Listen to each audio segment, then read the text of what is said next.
What's going on, everyone, and welcome into another episode of Expected Bets for your go-to podcast for all things betting. I'm Gator Betting, and as always, joined by my two co-hosts, Franco the Banker and Gretzky Betskis. And Betsky, today is your day. We're going to be talking about the Utah Hockey Club. You got to get excited, right? It's been just years and years of it feels like it's kind of been leaning towards this team moving away, staying. Like the uncertainty over the past few years has been crazy, and now they find a new home in Utah, which I guess is good because it's still relatively close in terms of distance. Yeah, no, I mean, look, I've been following the Coyotes forever. I think the relocation rumors got really serious the same year that Atlanta moved to Winnipeg, and I thought for sure Phoenix was going to at that point. I mean, it was kind of shocking they survived that. And not only did they survive that, because I think that was 2011. So they made it for 13 more seasons. Never in a million years would I have thought that. I mean, I feel like I've been scared about this team moving over and over and over. There was a lot of hope at one point here. And then when they lost the Tempe vote for the arena 2 seasons ago, that's kind of when I knew it was coming. And I got to go to the last game. It was amazing. I was extremely sad and hungover for 2 days after. And I was kind of walking my dog and just thinking, you know what, like, might as well make something good out of this. So that's kind of when I started doing the Clean Hits podcast and blog to be able to write about it. There's opportunity there to kind of grow and the fandom of the team, where out here it seemed a little bit kind of stuck. And it's really fascinating to hear kind of just how excited all the players are to have, NHL quality amenities again at the rink.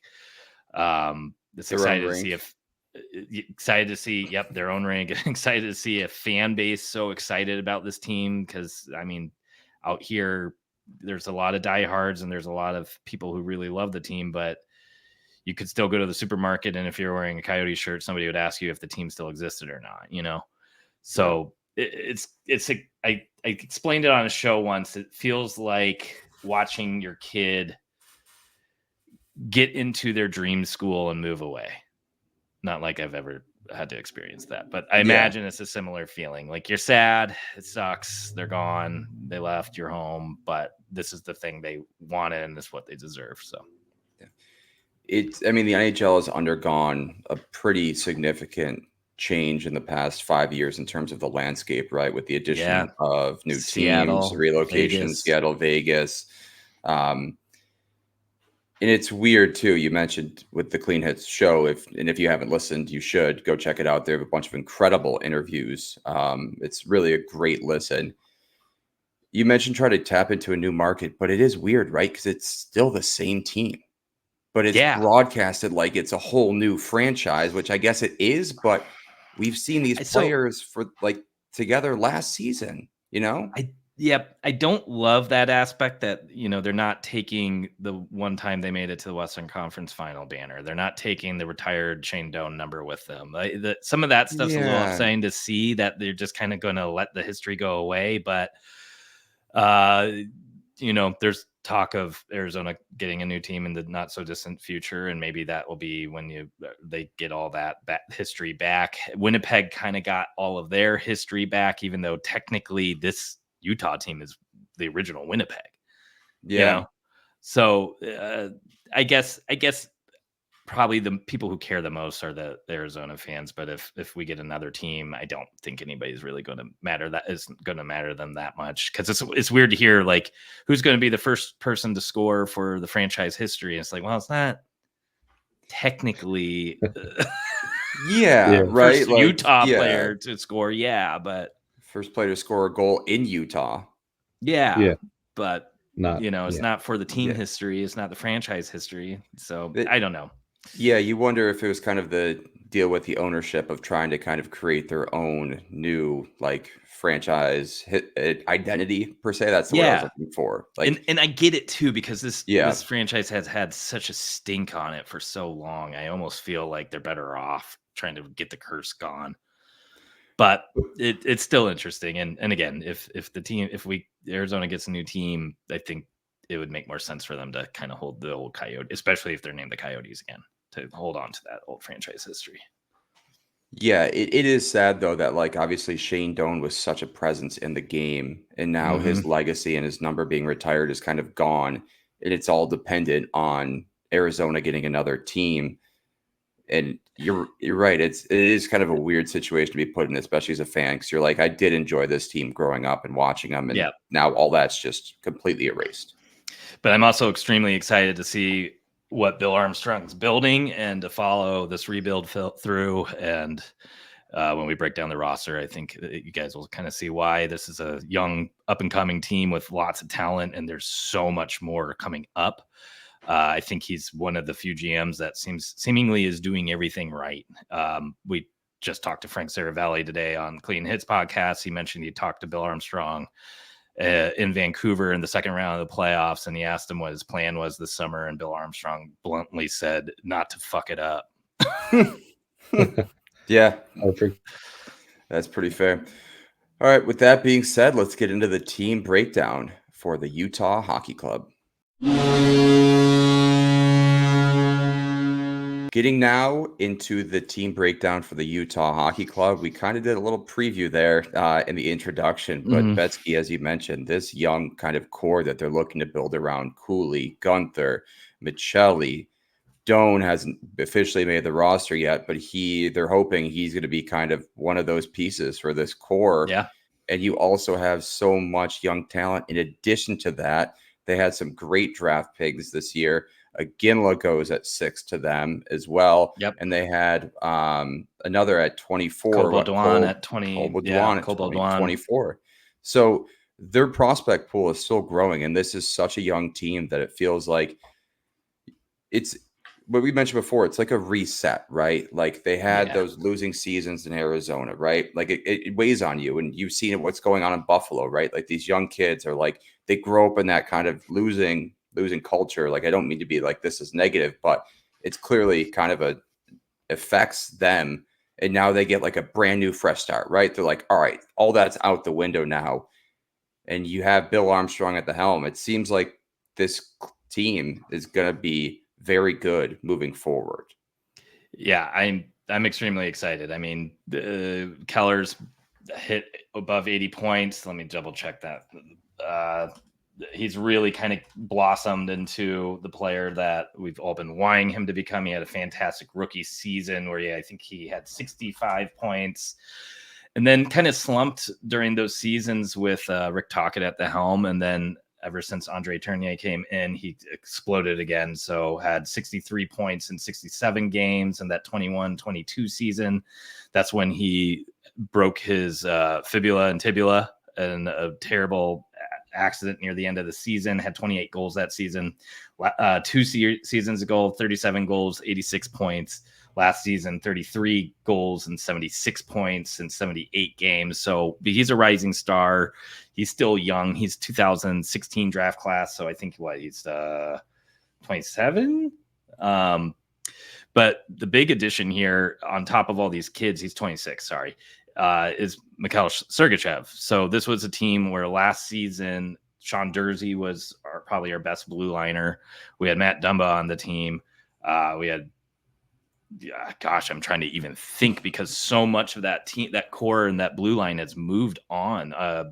Jacob Chikrin was traded 2 seasons ago. So, and Gostisbehere was as well. So I'm trying to think of who was even on the team last year. Valimaki was, and he's now the longest tenured defenseman. But again, Mikhail Sergachev, this will be the first shot he gets to be a potential number 1 defenseman. And I think he's excited for that opportunity. He's always been behind Victor Hedman in Tampa since they're both left shot. He had kind of that coming out season 2 years ago, and then he goes through the same accident or injury that Clayton Keller had where he broke his tibia and fibula. He's recovering from that, and I thought he looked fantastic in that one playoff game, or those 2 playoff games he got to play, and when he came back from injury. And now he gets to be the guy. They bring in John Moreno from New Jersey, who kind of had a down season as well, but is a very reliable kind of shutdown, toolsy defenseman. Not going to put up many points, but if him and Sergachev are stapled together, that's a nice anchor for Sergachev to be able to roam a little bit.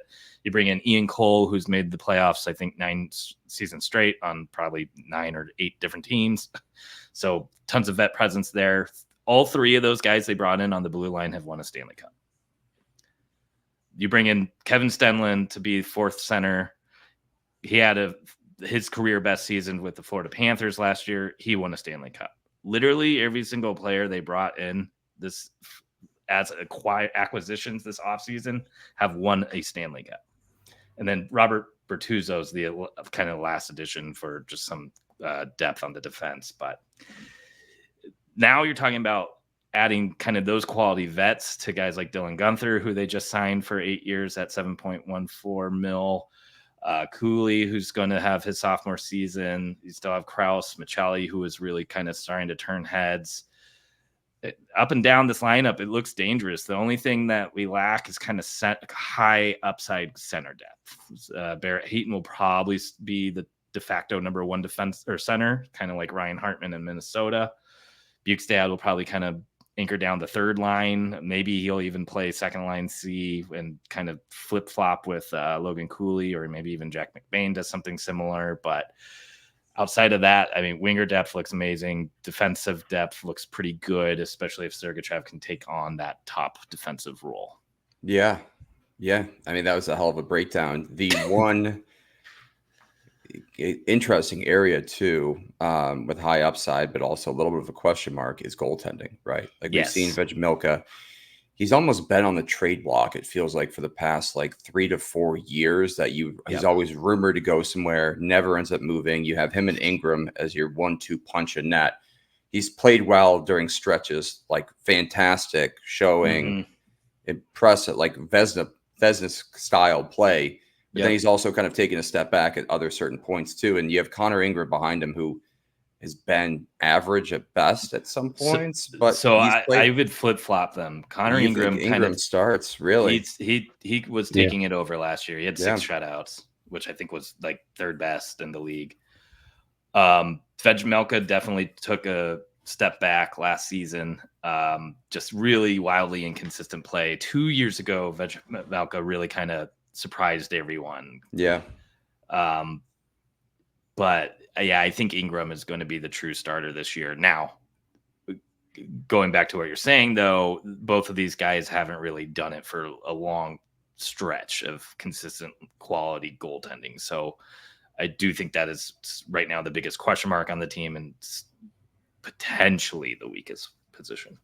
You're almost just hoping they zig and zag of when one gets cold, the other one's right there to pick him up, which is an interesting position to be in, especially kind of when you're talking about goaltending.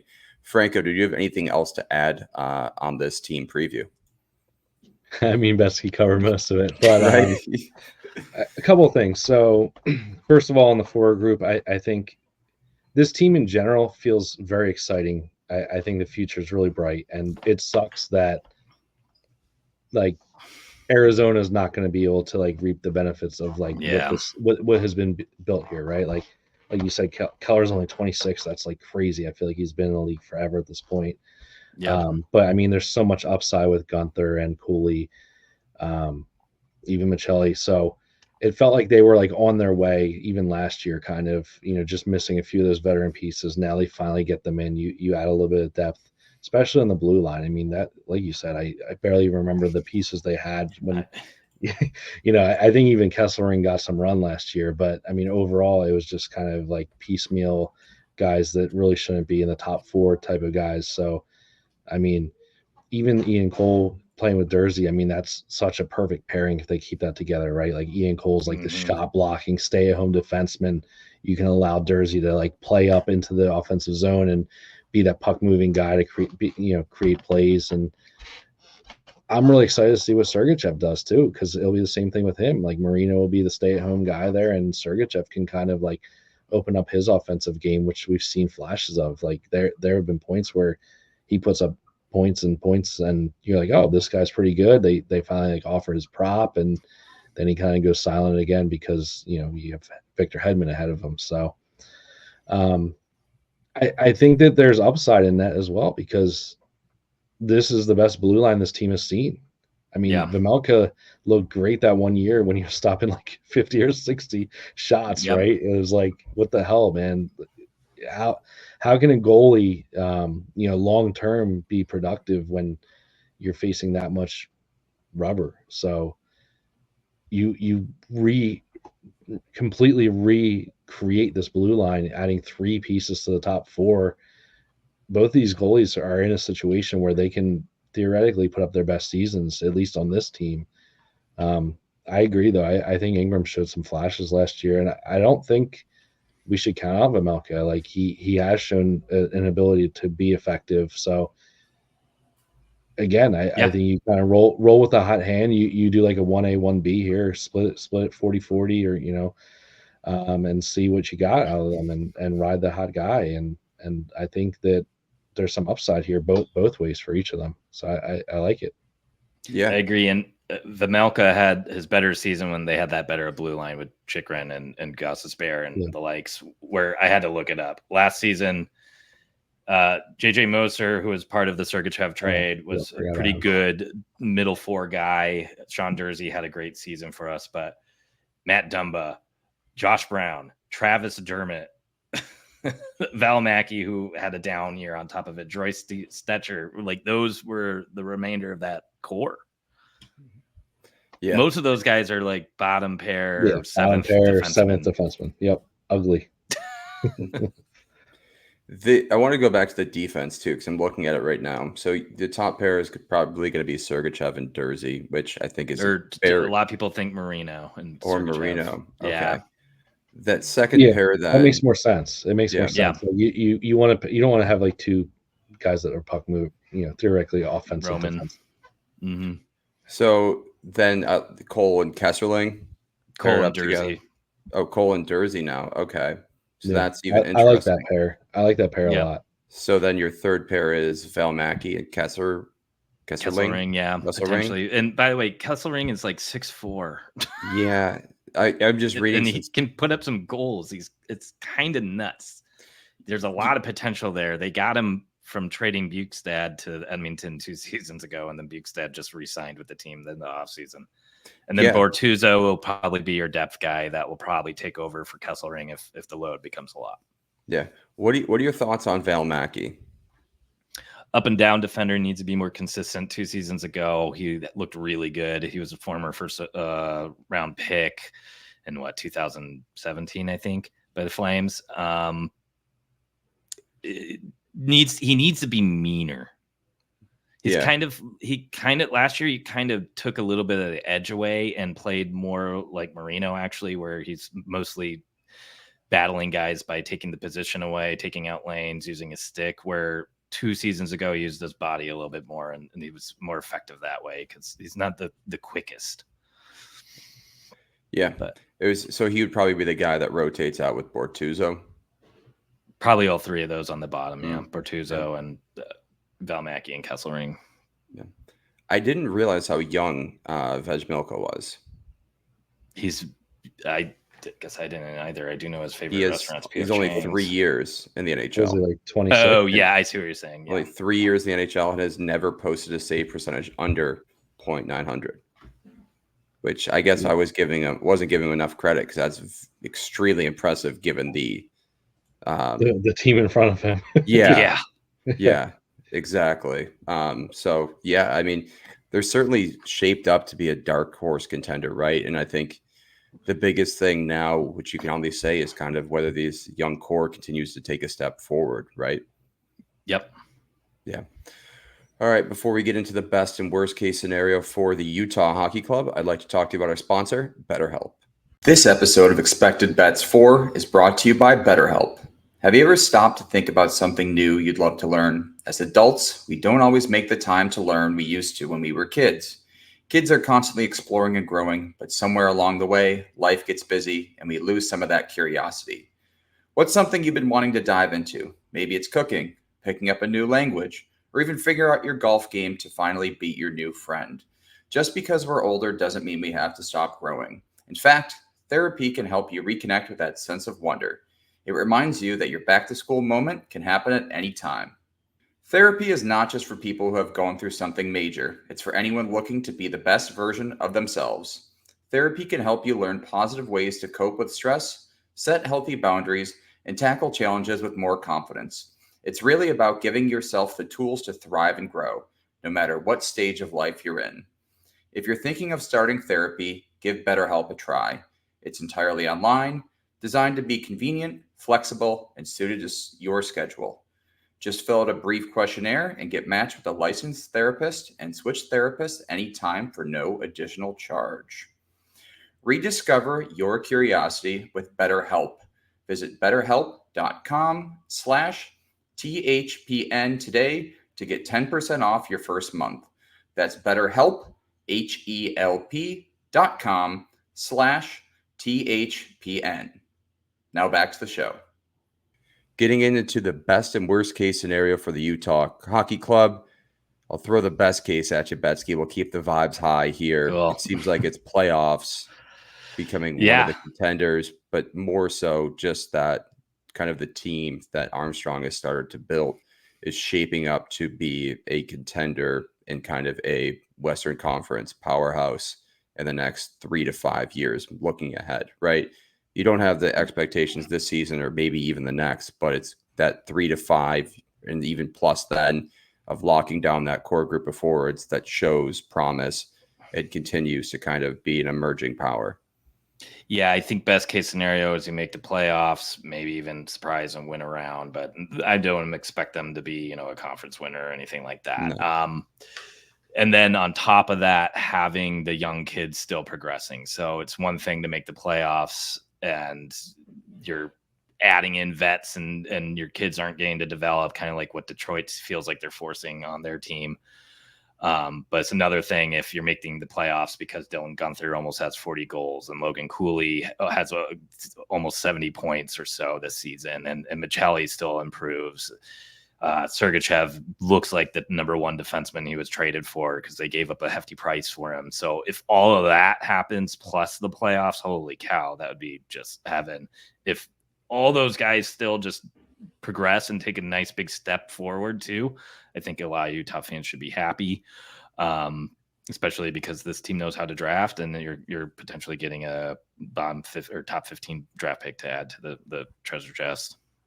Would you be happy if they made the playoffs because of their goaltending and defensive efforts? And you had like a 50-point season from Cooley and Guenther kind of stagnates and stuff. Yeah. It's a loaded question, isn't it? I know it's tough. Yeah. That's always when you get worried about what your GMs and ownership are going to do next. Yep. They feel like they have to repeat it and they got to bring in UFAs and spend to the cap and make bad decisions, or will they stick to the plan? Yeah, because their core is offensively. Like defensively, like you said, they're bringing in veterans to kind of plug and play back there, but you're more excited about that offensive core moving forward.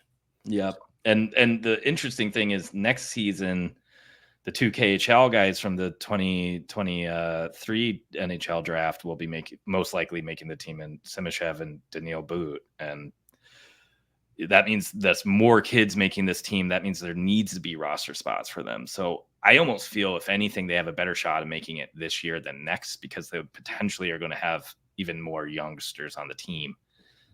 And Daniil Boot looks insane. I mean, he's like 6'8", and he's doing things he should not be able to do in the KHL right now, playing on the top line for, I think, SKA Petersburg. Going from Russia to Utah is going to be an interesting transition. I'd say that. Yeah. Franco, getting into the worst case scenario, I think we kind of just talked about it too, right? It's like this offensive group doesn't progress, and you now have these 8-year contracts looming, looking out, and if they keep kind of remaining stagnant, there's going to be some bigger question marks moving forward. Yeah, I mean, you're putting a lot of eggs into the youth basket, so to speak, right? Like you want to find that right balance between youth and veterans. I think that there are some vets here, so it's not like a complete youth overhaul here, But yeah, you want to see them get minutes and improve and show that they're getting the game and improve, being the future of this team, right? Like, because like you said, Barry Hayton is the perfect comparison as Ryan Hartman, right? Like, Yeah. And he's not even that old, I guess, at this point, but still, it feels like the inevitable thing would be like to have Cooley move up to that top line, right? Like you want to see him make strive and make improvements to be that top line center of your future. You don't want to be coming into next season being like, I don't think this guy's going to be it, and we're going to have to bring back Hayton or bring somebody else in. That I think or even worse, like having him play wing, kind of like what happened to Barzal. Yeah. Like you draft a center, you want him to, especially that high, you want him to become a center. And it always is scary when you start to see the center prospects starting to play wing, and you're like, oh no. Yeah, you're like, I see what's going on. Shifting over here. Yeah, we got a great winger now instead of a center, and we're still gonna have center depth issues.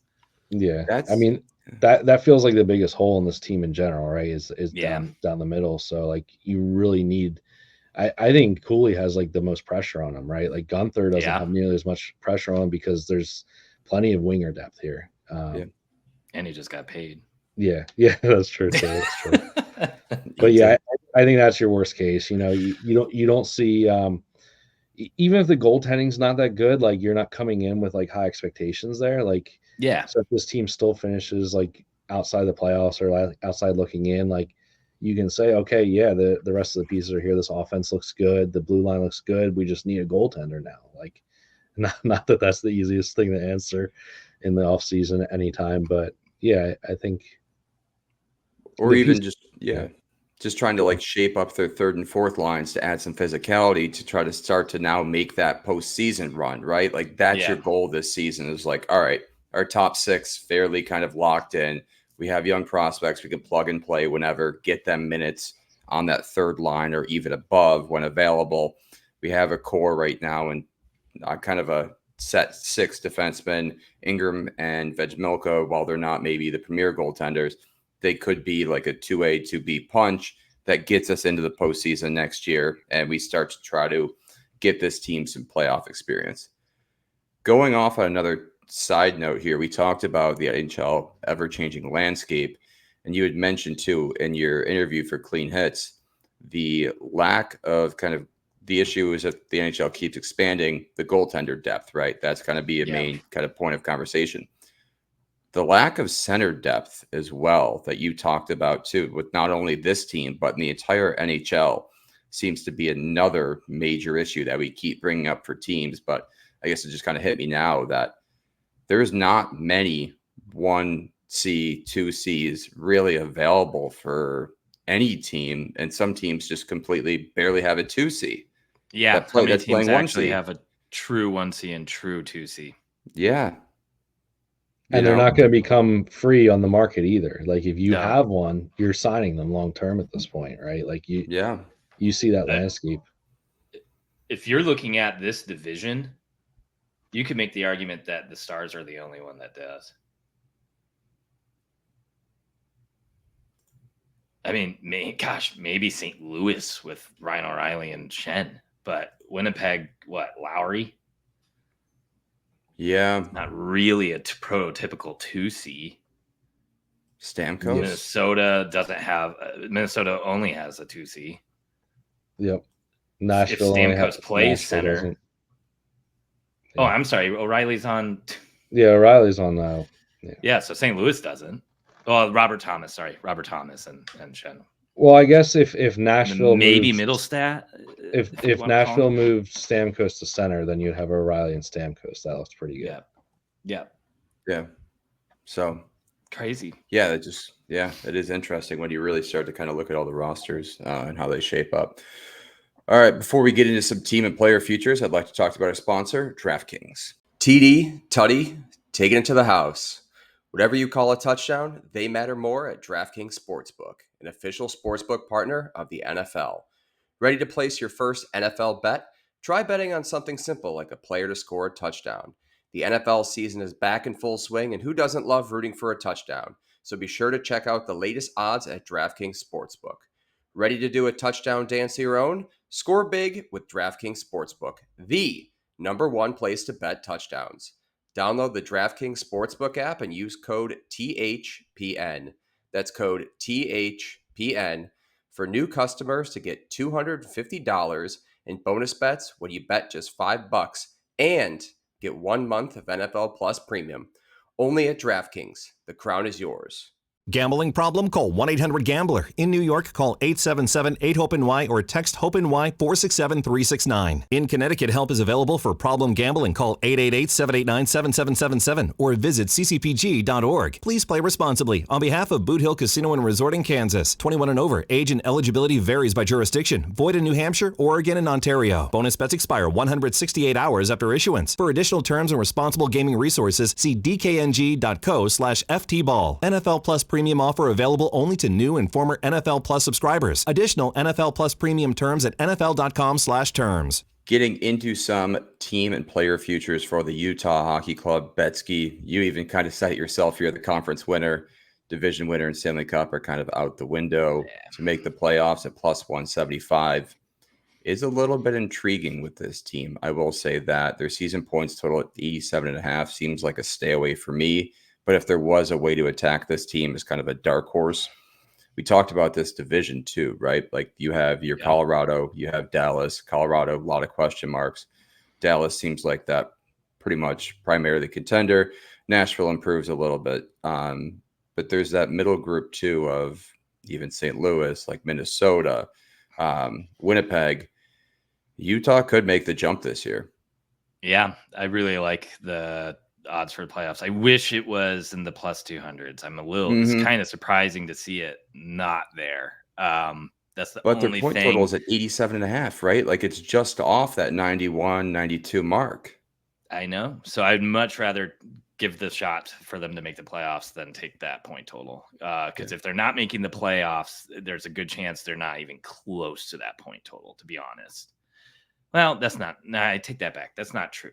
This could be a dogfight right to the end with Winnipeg and Los Angeles is kind of the way I look at it. Maybe even Seattle. But LA just lost Doughty for maybe the majority of the season. You got to think that team looks a little bit weaker, and they lost some key pieces.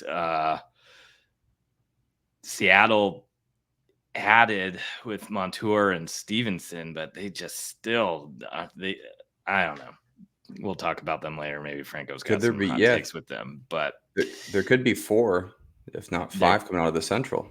I think there's a good possibility there's 5 coming out of the Central, right? Because and a bad injury in Vegas and that team could be crippled. Yeah, I mean, you could say that about anyone. I get it, but like.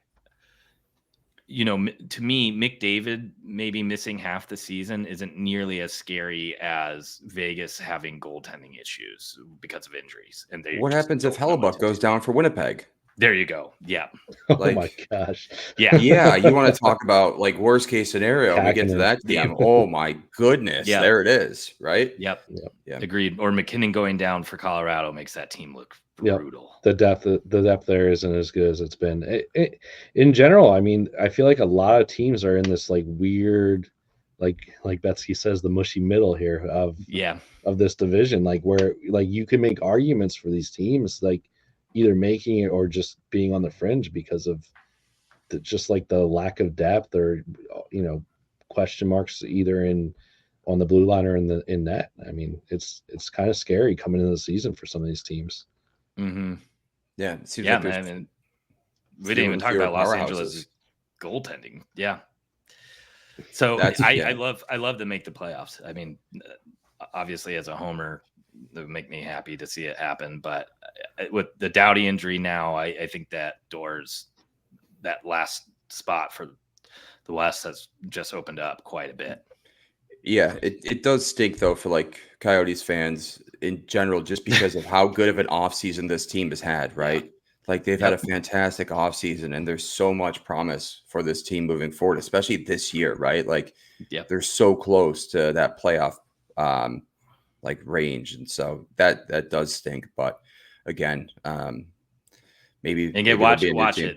They make the playoffs this year, make it to the second round, and then next year they miss it because they trade Schmaltz and put Dinu Boot in, and Simishev takes over the second lefty spot, and there's just too many new kids on the team, and it's an adjustment period again. Yeah. All right, before we get in, or no, we already did that. Ed. I'll cut that out. Yeah, getting into some player props. Gunther at 55, Keller 81.5, Cooley at 54.5, and Michelli at 56.5 for points. For goals, you have Keller at 33.5 and Cooley at 24.5. Keller 33.5 goals. Yeah, like that honestly, one a lot. I like a lot of these. Mm-hmm. That's probably my favorite bet on the board here. I really like the Gunther points, and I wish they had his goals too. And then Cooley points looks very good to me too. The one that feels sneaky that I'm worried about is Michelli, because he has not hit over 50 points yet. And there's a good chance he's not on the top power play unit this entire season. Because if it's Gunther, Cooley, Keller, Schmaltz, or Hayton, and Sergachev, Michelli's probably not getting up there. Now, granted, he typically hasn't, right? Like the last couple of years, he hasn't really. He's been like off and on that top power play. Yeah, pretty much if there's injuries. Yeah. Any other bets that you like, Franco?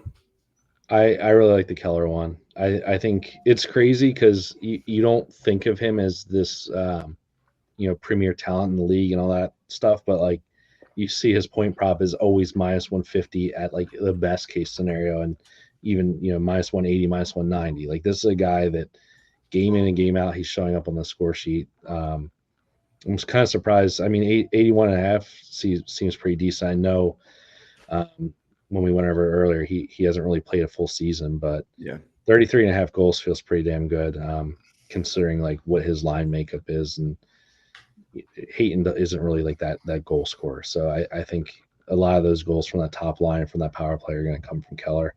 And I agree with you on Gunther. I want his goal prop. Like in general, I think game to game, I'm going to be looking at that because there's a ton of value on it last year at least, and we know he can shoot the damn puck. That's for sure. Yep. Betsky, I think you teased this prop looking at the trophy market, the Jack Adams Award winner. Yep. Yeah, absolutely love it. It may be my favorite award prop. Andre Tournier for Jack Adams, so Coach of the Year, plus 1,600. If this team makes the playoffs, that you see this type of narrative over and over. We just saw it with Rick Tocchet winning it because taking the Vancouvers from a team that was kind of up and down and missing in playoffs and kind of not really having identity to being one of the top teams in the league and making the playoffs. If the Coyotes go from being the sixth worst team in the league, bottom 5 team in the league a couple seasons in a row, to making the playoffs this year, I feel like it's Andre Tournier's to lose. On top of it, what better way to let Utah win an award their inaugural season than do it with the coach, because the chances are it's not going to be a player. So it kind of lets you get a little bit in the spotlight and gives the fans a bunch of cheer about. I mean, to me, that means that they could even just borderline miss the playoffs and just go from being a bottom 5-6 team to, the just missing the playoffs by a game, and he could probably win it. I think you're giving the NHL marketing department a little bit too much credit there of actually trying to embrace a new franchise or try to put together a decent product. So, but yeah, I do agree there. It is interesting, right? Because we talked about it last episode with Dallas. The ceiling for this team, right? Like if they do make the playoffs, I think that's probably going to be good enough to at least put them in that contending market for the Jack Adams. Because it's not going to be one of these top tier teams in this middle ground, right? Like there's a few other teams that some coaches could argue for, but Utah seems pretty scrappy this season. I'd have to agree. Yeah. And the narrative, just because you're moving from you're completely moving, right? And if he's able to like weather that storm, like the storyline's there, it's perfect as a narrative for the league. Like, bad situation in Arizona. They couldn't. they were playing in a college arena, and now they're moving to Utah and have a new situation, and they're able to just barely miss the playoffs. Like, the narrative is there for sure. Yeah, like I feel like Ottawa has to make the playoffs for Green to get it. I feel like Keefe needs the Devils to borderline almost win the President's Trophy to get it. This, I feel like there's the biggest wiggle room to just give it to Tournier and get the Utah fans pumped. Yeah, I was speaking of that. I was wondering what Lindy Ruff to win the Jack Adams would be as well, because he has a kind of that similar narrative as with this team. But returning back to Buffalo. Yeah, returning back to Buffalo being the hero. No, that is true though. If they make the playoffs, I mean, it could be ending the longest drought in NHL history, right? Yeah, he'll probably get a parade, honestly. He'll be the only one we've had in the past few years, but he'll get one. We're dying for one in Buffalo. All right, any closing thoughts on this team, Betsky? No, I'm excited again. I think this is going to be a team where you'll find a surprising amount of value on player props throughout the season. Michelli point, Krause points, or Krause goal, Keller shots at times. Keller's a nice parlay piece for points. Schmaltz assists is always usually bettable, and he's usually the one that's assisting Keller. I imagine Cooley and Gunther are going to be really mispriced to start the season, so just get ready to jump on some of those immediately, I feel. Did they offer Sergachev shots on goal last year? I don't well, he missed most of the season. Yeah, but I was just trying to think, and I don't think I've seen it really. Yeah. I felt like there was a point maybe 2 seasons ago where you're starting to see it more often, but I also think that was like when he was on the top power play and Hedman wasn't for some reason, and I don't, because they've given Jersey, he's had shots on goal market before, I believe. So it'll be interesting to see where Sergachev ends up priced, if he's even kind of in that market come game 1 as well. Franco, any closing thoughts? No, I think Betsky covered it pretty much. I mean, I think there's a lot of excitement, a lot of reason for excitement with this team, and there should be plenty of value betting these props, like you said. I mean, I want to see what this top power play unit looks like. Who's going to be the defenseman on it? If it is Sergachev or if Jersey stays, I think that's a big one. Like, you're going to find value there. And I think just in general, the young guys are going to have great value to start the season. So I'll probably be backing some of them early and hoping to take advantage of some mispricing, just because it's a team that's new in the market. Yeah, well, I mean, we'll get to watch them NHL opening night, which should be great. So that'll be a fun game too against Chicago. So I'm guessing Utah's now. I was going to say, I think Utah is probably going to be favored in that one. Yeah. They are going to be favored in that one. Yeah, but you wonder by how much. Take the puck line. Really? All right, that's interesting. Yeah. You'd almost want to take no, I was going to say the over, but I don't know. That new defensive score. Chicago's going to need to be able to score.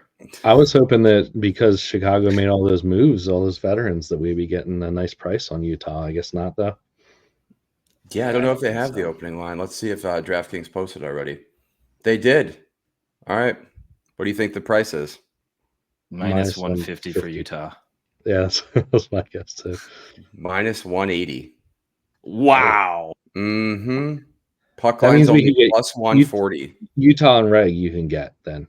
I mean, Utah and Reg you can get it at a good price. Yeah, I was trying to see if they had anything else posted. Yeah, the over is at 6. I would imagine Utah and Reg is going to be like minus 110, minus 120, worst case. So it's 50 cents decrease. So it'd be 130. Okay. Normally. I like that. Utah and Reg.